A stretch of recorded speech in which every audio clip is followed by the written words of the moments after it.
The elected customers served by PPL experienced increased rate as a result of the rate cap.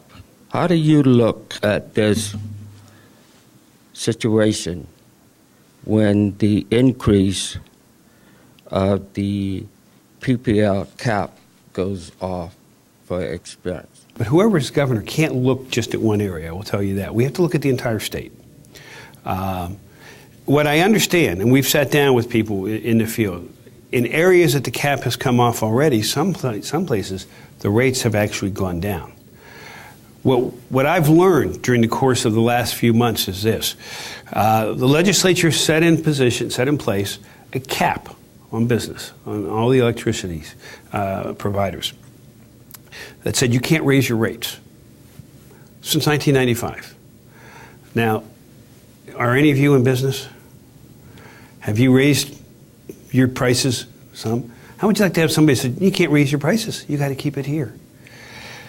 But they did that. And I'm not defending one way or the other, but we have to understand the facts. They did that with the expectation that come 2010, 2011, or 2012, whenever the cap came off, that they would be able to recapture some of that. I actually had my staff take a look at gasoline. We've seen gasoline going like this, haven't we? You know what the increase in gasoline cost is since 1995 to now? 220%. Now, you don't see it. You didn't feel it. You feel it a little bit, but it goes up a little bit. I remember when I first started campaigning, it was $1 something. And then the second year I was campaigning, in 2004, it jumped up to $3 and $4. It really affected the campaign budget to a certain extent.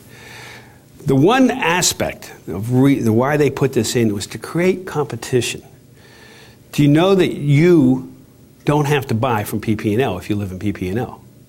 Are you aware of that, Mr. Bailey? Oh, yes. Okay. The problem is a lot of people aren't. PP&L is trying to get people to understand that. And I was talking to people yesterday. I was talking to a company yesterday, and I said, are you aware of it? They said, yes, we are. And they went in and they purchased, and there was still an increase. It didn't go down, but it wasn't a dramatic increase. The problem with when you set up a cap, and it's particularly 15 years, you know those companies are going to get their money back at some point in time. So people have relied on having that cap for 15 years, and you didn't see that movement in prices. And then when it all comes at one time, it hurts tremendously. It would be like if we were driving the turnpike and we hadn't changed our rates in 30 years, and all of a sudden we caught up. It's very, very difficult. The difficult problem is it's law. The legislature passed it as a law, so it's going to go into place. What we are finding, I am told, I don't know this personally for a fact, but what I'm told by people in the industry, by former PUC commissioners who participated in this, are there many more companies now coming in offering to provide the electricity, not the lines, the electricity. PPL lines will still be used, or whatever company you had. But they're going to provide that electricity, and the more that come in, the more competition will come in, and will start driving the prices down. I am told there are some areas that the prices are actually down below the cap. I think it's something we're going to have to see over a period of time of what happens. We'll see what the legislature does on that at this point in time. Okay? Pension obligations for the Commonwealth as well as local school districts are forecast to skyrocket in the next few years, which could severely hurt or have an impact on local school districts, local property taxes, the quality of public education. As governor, how do you intend to address this situation? Thank you. Okay, let me address the pension issue first. We have to find money.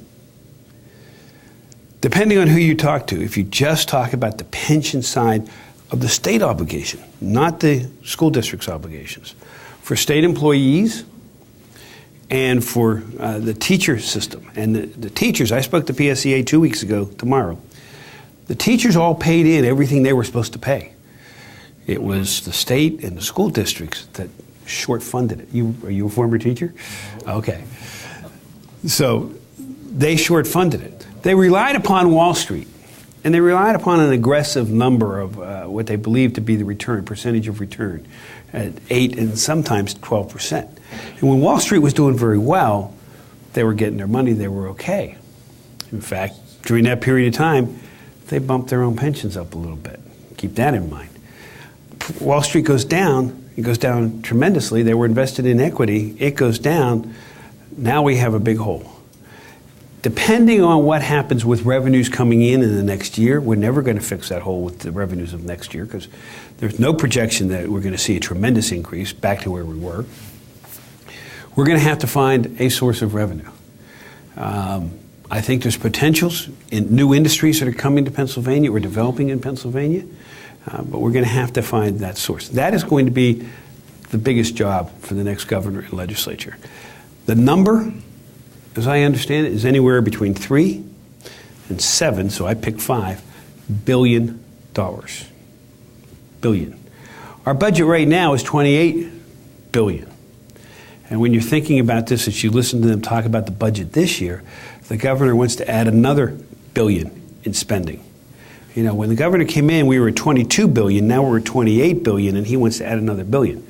It took us from the time this country was formed to go from a very small budget to $22 billion, and we went up to $28 billion in 7 years.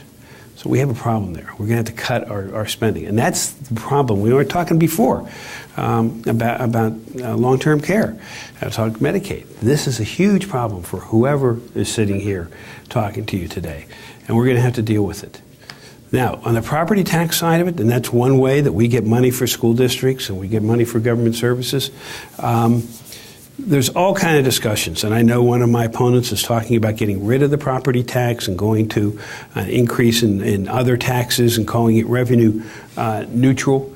We're looking at his numbers to see if his numbers work, because quite honestly, I don't believe that works. We have to take a look at the property tax. Again, remember that can I was talking about and kicking the pension can down the road? They've been doing the same thing with the issue of property tax. What's probably most interesting to you is what about property tax for seniors? Is that a fair statement? We have to look at that. And I have, again, some people taking a look at that. But I will tell you, I came across one, and you might or might not be familiar with it. We're looking at California, what they do in California. I have a feeling, from a legal standpoint, that might be subject to a constitutional challenge. I actually have some lawyer friends taking a look at that. And when I say a constitutional challenge, because you have to worry about making a special class out of anybody. Because in this country, we can't make special classes necessarily. If we do, we have to do it in a very proper way. And when I talk about special class, you may see, if I can divert for 1 second, in the health care bill that was going on, you heard about the Nebraska Compromise? Okay, you saw that I signed on. I was part of the team and said, no. Why is Nebraska better than Pennsylvania? Or better than New Jersey? Or better than Ohio? It's not. And I think we were part of the reason that stopped that in its tracks. I want to take credit for the 15 attorneys general, Republican and Democrat, that participated in that. So when we look at this, we have to make sure we don't do something that's subject to a constitutional challenge. California, we're looking at.